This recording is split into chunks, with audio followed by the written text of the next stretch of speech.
So I'm gonna give you the quick 2-3 minute spiel, bro. So after I Mm. left that company we was working with, I worked at Cannes.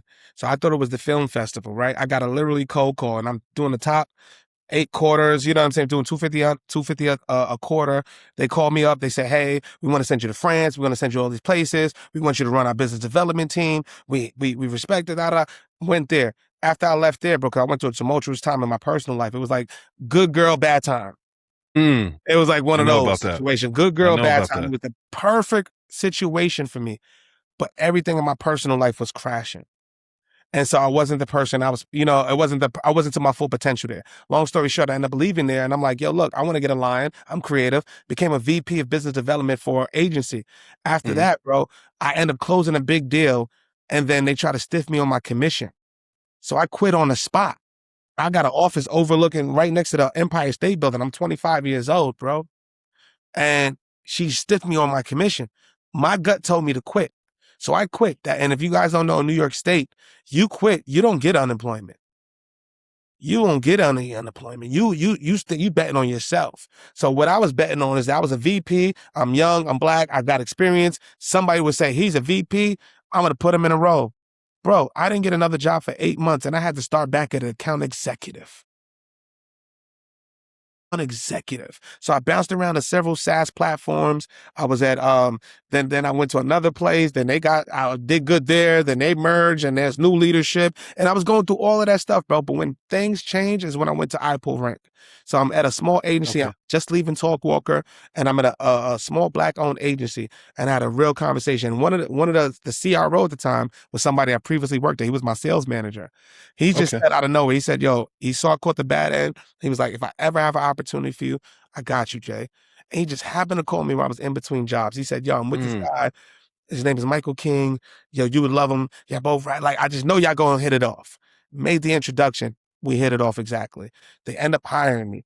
The real question I asked at first, I was like, look, we're 10 people in here. How the hell we're working with these big national corporations, these Fortune 500s? I don't know us. How do they know us? He said, Jarrett, straight up, I do podcasts, I do webinars, I do Mm. I do short form content. I got 50,000 followers on Twitter. Soon as I heard that, Sean, boop, I said, hold up. Nice. So you mean to tell me you're just putting yourself out there and all of these leads enough for you to be able to pay me my salary that I'm commanding and 10 other people and this rent office? Give me 90 days. I'm going to figure it out. You stay on Twitter. I'm going to go on LinkedIn. I got 200 followers. But guess what? I'm going to figure it out. Instead of me making 100 cold calls a day or 200 emails a day, I'm going to put myself out there and talk about our services, but I'm going to add my own flair to it. He Nice. said, cool. And my boss at the time, he could have told me, shut the hell up. The one who was my old boss. Mm. I told him the vision. He said, you know what, Jay? Let's run with it. You believe in that strongly? Let's run with it. He could have told me, shut the hell up, hit your quota. But I knew I had 1 quarter. I knew I had 1 quarter, bro. On day 88, 89, I end up getting a deal for $450,000 at this company that seen me on LinkedIn, that happened to know my sales manager, and the fact that they Okay. saw me out there, they reached out. He actually knew the leadership team, and so it was just like boom. We all like family, and we all know each other, and we ended up closing the deal, bro. $450,000 paid in cash Ooh. up front, all paid See, up front, that's the part I didn't know about. The paid up cash. front, all cash. A week before the pandemic, Mm. kept us afloat, bro. Timing couldn't be any better. Couldn't have been any better, bro. And literally after that, my pipeline disintegrated. And I'm like, cool, I had $800,000 in the pipeline. What am I going to do?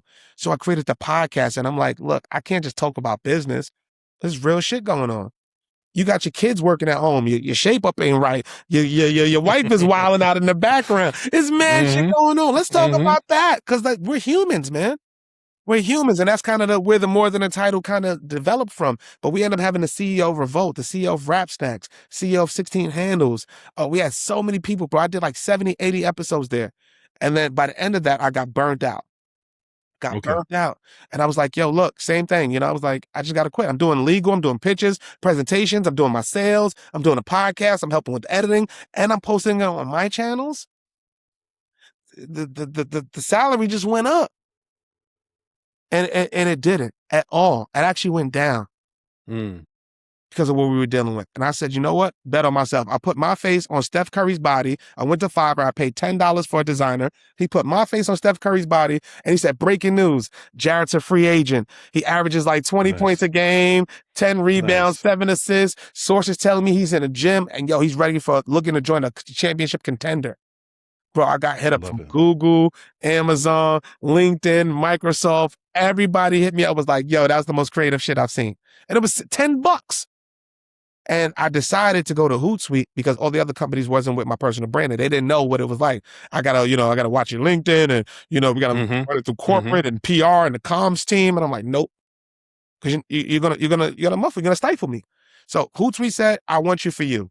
I did everything. That's the first job I went to, bro, where I was like a rock star from day one. As soon as I got into the organization, I got 100 fucking coffee chats in the Slack. Hey, man, I saw your shit. I see your shit all the time, man. I'm so happy you here. Yo, can we talk tomorrow? Can we call tomorrow? Can we talk tomorrow? Can we talk tomorrow? And it was cool. And then I'm an account manager. So all of the brands I'm managing are wanting the same shit I'm doing on LinkedIn. So not only can I give them strategy, I could actually show you with my analytics in real time. And then, bro, I did 1.6 million in 6 months. They wanted me to move my family down to Atlanta. Long story short, I ended up catching the short end of the stick. Some told me not to move down to Atlanta. My gut told me. Didn't move, and they fired about 30% of the staff 3 months later, and I'd have been included.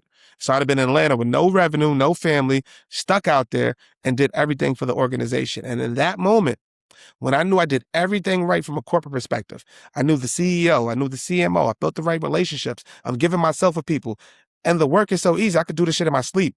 I turned an 8-hour day into 3 hours so I can give myself to more people. And none of it was thought of. And in that moment, bro, I said, I'm done. I'm done because it's never going to be enough. It's never going to be enough. I'm never going to get the just due. I'm never going to get my full value when I'm at somebody else because somebody else is determining my value instead of me going out and getting it. And if I can go out and get $1 million for you in 6 months, what can I be able to do by myself? And that's when I made the bet, bro. Ended up getting fired, created the LLC. Within our first day of creating the LLC, we had our first client, bro. It was crazy. And a lot of the clients from that place end up reaching out and saying, yo, where you at now? Yeah, I'm by myself. Hey, yo, can you do a social media audit for me? Can you do this? Can you teach my sales team? Can you come in the office? Can you help me with our content strategy? Absolutely. Yeah. And that's how it happened, bro. And it was just like that. And then I just created more than a title IP. And basically what I wanted to use it is the same way I used it for the agency. I wanted more than a title to be a lead gen for my business, but also bigger than a lead gen. I wanted to be a relationship connect. It's like me, I'm at a conference every year, every day, and I get to choose who comes to this conference. And we're doing speed day and I do it 2 times a week. How many people are meeting 100 people a year? Yeah. Yeah. And are in your phone that I pick up when you call because you made them feel something. You gave them an experience. You highlighted them. You championed them. And it's not some fluff shit because I want the money. It's because I know who you are. And people from where I'm from, they don't know who you are. They need to know. Yeah. Yeah. And that's how it was all born, bro.